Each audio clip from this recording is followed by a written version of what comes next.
Hi everyone, welcome to my classes. I am Majid Khan back with a new video. In the previous video we discussed about definition of chemistry. Today we will discuss about branches of chemistry. Although there are various branches of chemistry, for example organic chemistry, inorganic chemistry, physical chemistry, biochemistry, analytical chemistry, surface chemistry, polymer chemistry, but the most important branches of chemistry are organic chemistry, inorganic chemistry and physical chemistry. तो आज हम organic chemistry, inorganic chemistry और physical chemistry की definition के about discuss करेंगे। तो previous video में हमने देखा था कि केमिस्ट्री की डेफिनेशन क्या है। मैंने आपको लास्ट टाइम बताया था कि केमिस्ट्री की ऐसी ब्रांच है साइंस की जिसमें हम किसकी स्टडी करते हैं? हम स्टडी करते हैं composition, structure, properties and interaction of matter and the changes undergoes matter and the laws which govern these changes is called chemistry. तो आज हम डिस्कस करेंगे केमिस्ट्री की ब्रांचेस के अबाउट। फर्स्ट ब्रांच है केमिस्ट्री की कौन सी है? Organic chemistry. सेकंड वन है इनऑर्गेनिक, थर्ड वन है कौन सी? Physical chemistry. तो सबसे पहले हम डिस्कस करेंगे कौन सी ब्रांच को? ऑर्गेनिक को। ऑर्गेनिक केमिस्ट्री हम देखते हैं कि ऑर्गेनिक केमिस्ट्री में हम किसकी स्टडी करते हैं। It is that branch of chemistry, it is that branch of chemistry which deals with the study of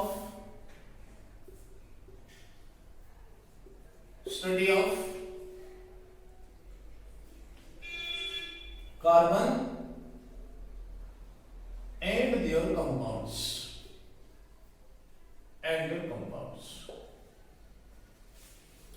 आज में इसकी डेफिनेशन है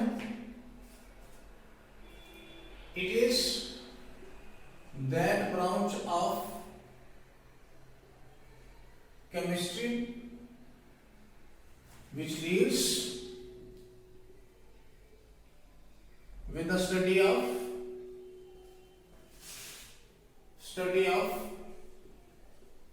hydrocarbons and their derivatives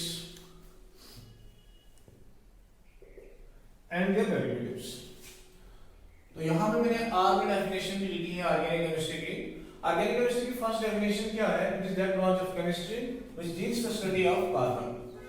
हम ऑर्गेनिक केमिस्ट्री में किसकी स्टडी करते हैं? कार्बन की स्टडी करते हैं और कार्बन के जितने कंपाउंड्स बनते हैं उनकी स्टडी किस में करेंगे? ऑर्गेनिक केमिस्ट्री में। आर इसकी डेफिनेशन क्या है? Branch of chemistry which deals the study of hydrocarbons. किसकी स्टडी करेंगे? हाइड्रोकार्बन्स की और इनके जितने भी डेरिवेटिव्स में हम किसकी स्टडी करते हैं? कार्बन की और कार्बन के जितने कंपाउंड्स हैं। अब पीरियोडिक टेबल में जितने भी एलिमेंट्स हैं अबाउट पीरियोडिक टेबल में वैसे तो आपको 118 एलिमेंट्स मिलेंगे, लेकिन इसमें से ऑलमोस्ट 115 एलिमेंट्स जो हैं वो स्टेबल एलिमेंट हैं। तो 115 एलिमेंट में से सिर्फ एक एलिमेंट, और वो कौन सा एलिमेंट है? कार्बन है। कार्बन जिसका एटॉमिक नंबर जो है वो 6 है और इसकी वैलेंसी कितनी है? वैलेंसी इसकी कितनी है? 4 है। सिर्फ कार्बन की स्टडी करेंगे ऑर्गेनिक केमिस्ट्री में, सिर्फ कार्बन की स्टडी, और कार्बन के जितने कंपाउंड्स बनेंगे इन सभी कंपाउंड्स की स्टडी हम किसमें करेंगे? ऑर्गेनिक में। अब हम ये देखते हैं कि कार्बन की क्या स्टडी करते हैं और कार्बन के जो कंपाउंड्स कौन से बनते हैं वो देखेंगे। तो इसमें कार्बन की स्टडी क्या है? कार्बन की 2 यूनिक प्रॉपर्टीज डिस्कस की जाती है ऑर्गेनिक केमिस्ट्री में। Carbon has 2 unique properties. वो कौन कौन सी है? फर्स्ट प्रॉपर्टी होती है टेट्रा कोवेलेंसी ऑफ कार्बन।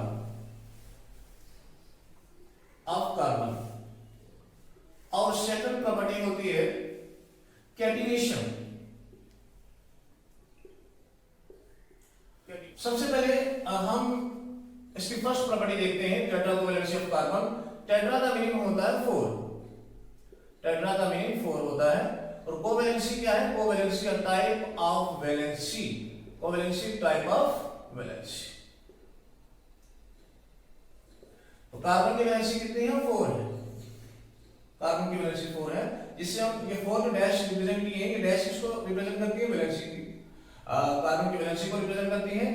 और उसके बाद सेकंड प्रॉपर्टी है कैटिनेशन। कैटिनेशन क्या होता है कि self linking property of an element. Self linking, self linking का मतलब ये हुआ कि अगर एक कार्बन ये है, दूसरा कार्बन ये है, तो एक कार्बन दूसरे कार्बन एटम के साथ क्या करेगा?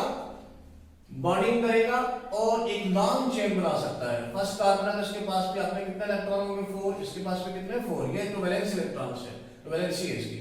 तो ये वाला कार्बन इस कार्बन के साथ इलेक्ट्रॉन शेयर करेगा, ये इसके साथ शेयरिंग करेगा। इसकी वैलेंसी, फर्स्ट कार्बन की वैलेंसी 3 बच गई और सेकंड कार्बन की वैलेंसी कितने बच गई? 3 बच गई। इसी तरीके से आप 2 से ज्यादा कार्बन एटम डिजाइन कर सकते हैं। तो हर एक कार्बन एटम की वैलेंसी जो है, फर्स्ट की वैलेंसी 3 बची है, सेकंड की 2 बची है और थर्ड वन की 3 बची है। अब हम ये देखते हैं कि वैलेंसी कैसे सेटिस्फाई करेगा कार्बन एटम। कार्बन जैसे कि वहां मैंने दिखाया तो कार्बन की वैलेंसी 4 है, तो इसका मतलब जितनी वैलेंसी होती है किसी भी एटम की, उतने ही वो केमिकल बॉन्ड बनाता है। तो यहाँ पे अगर फर्स्ट कार्बन को हम देखते हैं तो फर्स्ट कार्बन की वैलेंसी एक बॉन्ड तो इसने सेकंड कार्बन के साथ बना लिया। अब जो फर्स्ट कार्बन है इसकी 3 वैलेंसी बन गई, तो हम एक ऐसा एटम देखेंगे कि जिससे सिंपली कार्बन एटम बॉन्ड बना सकता है। तो वो कौन सा एटम है हमारे पास? वो एटम हमारे पास कौन सा है? हाइड्रोजन है, क्योंकि हाइड्रोजन की वैलेंसी कितनी है? 1 है। तो हाइड्रोजन अपना इलेक्ट्रॉन शेयर कर लेगा किसके साथ? कार्बन के साथ। और यहाँ पे ये जो डैश है, ये डैश किसको रिप्रेजेंट करती है? केमिकल बॉन्ड को। और केमिकल बॉन्ड में एक इलेक्ट्रॉन इधर कार्बन का होगा, एक हाइड्रोजन का होगा। इसी तरीके से यहाँ पे एक और हाइड्रोजन एटम भी बॉन्ड बना सकता है, यहाँ भी बना सकता है। तो इसी तरीके से यहाँ भी केमिकल बॉन्ड बनेंगे। तो ये बन गया CH3 सिंगल बॉन्ड CH3। यहाँ पे अगर आप देखेंगे तो इसमें भी इसी तरीके से है, यहाँ पे 3 एटम जो है बॉन्ड बनाएंगे, यहाँ पे 2 बनाएंगे और यहाँ पे कितने बनाएंगे? 3 बनाएंगे। अगर हम यहाँ पे ये देखें कि सेकंड कार्बन सिर्फ 2 एटम हाइड्रोजन एटम के साथ बॉन्ड क्यों बना रहा है, उसका रीजन ये है कि इस कार्बन ने एक इलेक्ट्रॉन अंदर शेयर किया हुआ, एक इधर, तो इसकी 2 वैलेंसी 2 ही बची है। तो ये 2 ही हाइड्रोजन एटम के साथ केमिकल बॉन्ड बना पाएगा। तो यहाँ पे हम लोग देखेंगे इसकी ये वाला जो कंपाउंड है, अगर इसका जो ये स्ट्रक्चर है इसको मैं थोड़ा सा कंडेंस कर दूं, ये बन जाएगा CH3 सिंगल बॉन्ड CH3। इसी तरीके से ये वाला जो है ये होगा CH3 single bond CH2, CH3 single bond CH2 single bond CH3। तो ये वाले कंपाउंड्स बनेंगे। अब हमने ये देखा है कि यहां पे हमने देखा है कि कार्बन की वैलेंसी 4 है और दूसरी प्रॉपर्टी देखी है कैटिनेशन। कैटिनेशन में सेल्फ लिंकिंग, कैटिनेशन का मतलब क्या हो गया? Self linking. Self linking property है कि कार्बन एटम ही कार्बन एटम के साथ केमिकल बॉन्ड बना रहा है और लॉन्ग चेन बना सकता है। तो जरूरी नहीं है 2 या 3 कार्बन एटम होंगे, 3 से ज्यादा कार्बन एटम भी हो सकते हैं। यहां तक कि आप अगर 1000 कार्बन एटम्स को ज्वाइन करेंगे तब भी केमिकल बॉन्ड बनेंगे।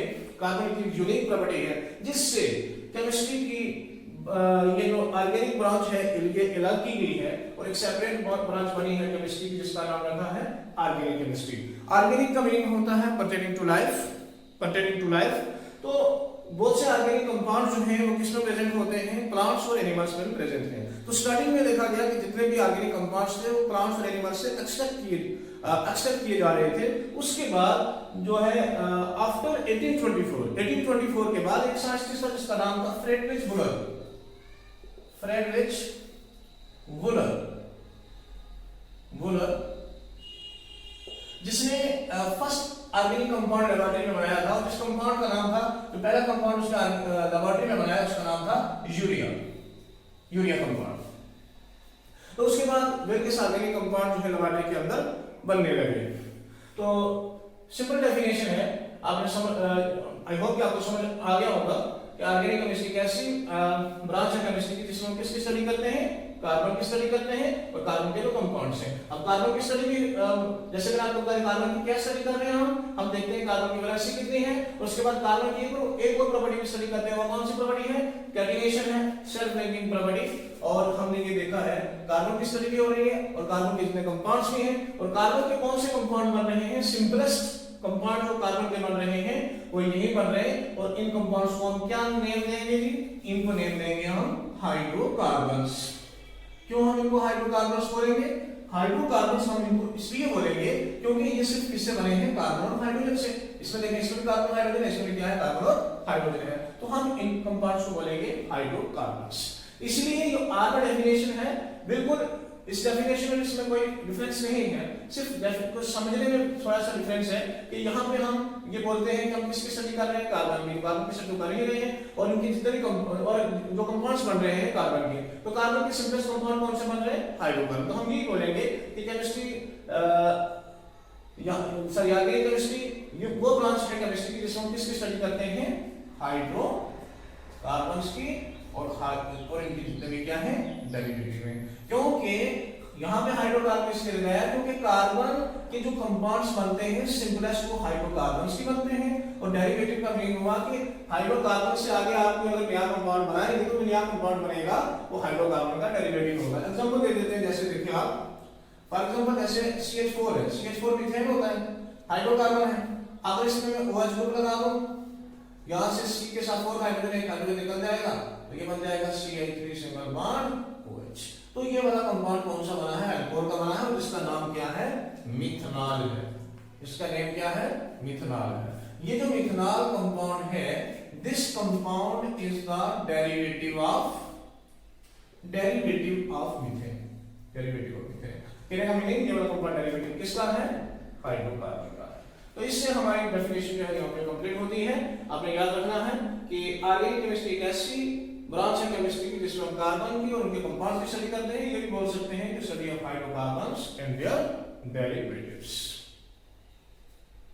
Late us move to the next branch, that is inorganic chemistry. Inorganic chemistry.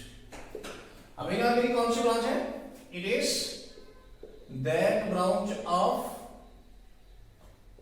Chemistry which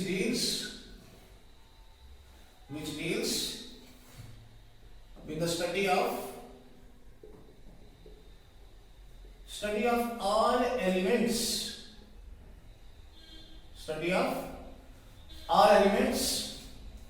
except carbon.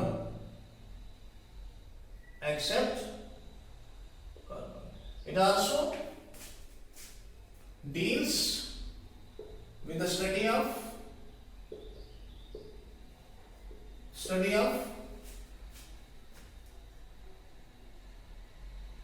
minerals and rocks found in the crust of the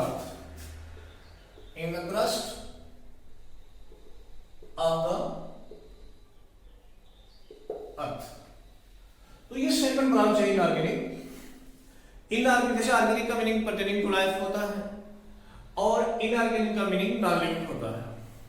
तो inorganic में हम किसकी study करते हैं? इनऑर्गेनिक एक ऐसी branch है केमिस्ट्री की जिसमें हम स्टडी करेंगे ऑल एलिमेंट्स।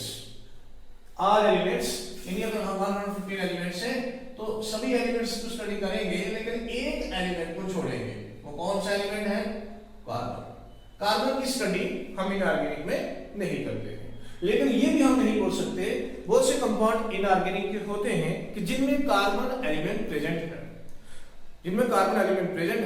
लेकिन कार्बन एलिमेंट प्रेजेंट होगा भी, लेकिन वहां पे carbon element essential element consider नहीं किया जाएगा। तो यही इसलिए हम बोलते हैं कि ऐसी ब्रांच है केमिस्ट्री जिसमें हम किसकी स्टडी करते हैं? ऑल एलिमेंट्स एक्सेप्ट कार्बन को छोड़ के। It also deals with the study of minerals and rocks found in the crust of the earth। तो जितने भी मिनरल रॉक्स जो हैं अर्थ क्रस्ट में हैं उनकी भी स्टडी जो है इनऑर्गेनिक केमिस्ट्री में करते हैं। ऐसे देखिए हमारे पास, जैसे मैंने आपको बताया है कि कुछ कार्बन के कंपाउंड्स होते हैं इनऑर्गेनिक में।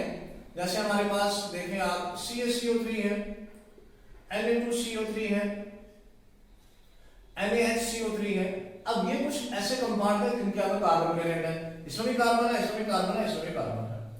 इनमें कार्बन है, लेकिन यहाँ पे कार्बन एलिमेंट जो है वो इसेंशियल एलिमेंट कंसीडर नहीं किया जाता है, इसेंशियल एलिमेंट कंसीडर नहीं किया जाता है। तो ये वाले कंपाउंड जो है वो ऑर्गेनिक के नहीं होंगे, इनऑर्गेनिक ही कंसीडर किए जाएंगे। तो जितने भी मिनरल्स और रॉक्स अर्थ क्रस्ट में हैं उन सभी की स्टडी भी किसमें होती है, इनऑर्गेनिक केमिस्ट्री में। एक्चुअली मिनरल और रॉक्स जो हैं ये नॉन लिविंग थिंग्स हैं, और नॉन लिविंग थिंग्स जितने नॉन लिविंग सब्सटेंसेस हैं उनकी स्टडी हम किसमें करते हैं, इनऑर्गेनिक केमिस्ट्री में करते हैं। तो आई होप कि आपको इनऑर्गेनिक केमिस्ट्री की डेफिनेशन भी समझ आ गई। Let us go to the next branch, that is physical chemistry. Physical chemistry. It is that branch of chemistry which deals with the study of physical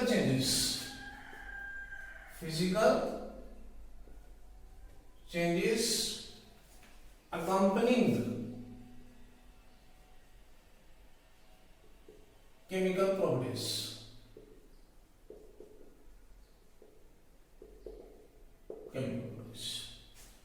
physical chemistry एक ऐसी branch है chemistry की जिसमें हम किसकी स्टडी करते हैं, physical changes की स्टडी करते हैं, और साथ में जो भी केमिकल प्रॉपर्टीज होती हैं उनकी स्टडी भी करते हैं। फिजिकल चेंजेस के साथ साथ केमिकल प्रॉपर्टीज की चेंजेस के बोर्ड भी हम डिस्कस करते हैं।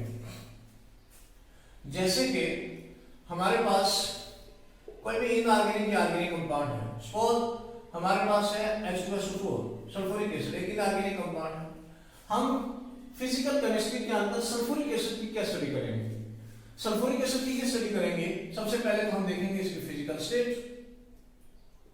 स्टेट देखेंगे, इसका कलर देखेंगे, उसके बाद इसकी डेंसिटी देखेंगे, मेल्टिंग पॉइंट देखेंगे, बॉइलिंग पॉइंट देखेंगे। ये जितनी भी प्रॉपर्टीज आई हैं, ग्रेविटी देखेंगे, ये जितनी भी प्रॉपर्टीज हैं ये किसमें आ गई हैं,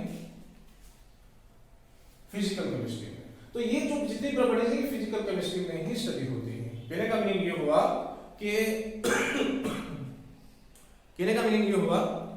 कि फिजिकल केमिस्ट्री में जो डिफरेंट ब्रांचेस हैं केमिस्ट्री की, उनकी स्टडी भी फिजिकल केमिस्ट्री में होती है। ऑर्गेनिक कंपाउंड है, कोई इनऑर्गेनिक कंपाउंड है, तो उनकी स्टडी भी जो है फिजिकल केमिस्ट्री में होगी। तो आई होप कि आपको समझ आ गया होगा। 3 ब्रांचेस के ऊपर डिस्कस किया, ऑर्गेनिक केमिस्ट्री, इनऑर्गेनिक केमिस्ट्री और फिजिकल केमिस्ट्री। तो आज हम इतना ही रखते हैं, और जिन लोगों को समझ नहीं आया या जिनको कोई डाउट है तो वो कमेंट सेक्शन में लिख सकते हैं, तो जरूर मैं उनका रिप्लाई करूंगा। तो please subscribe my channel and don't forget to press the bell icon. We will meet in next video. Thanks to all of you.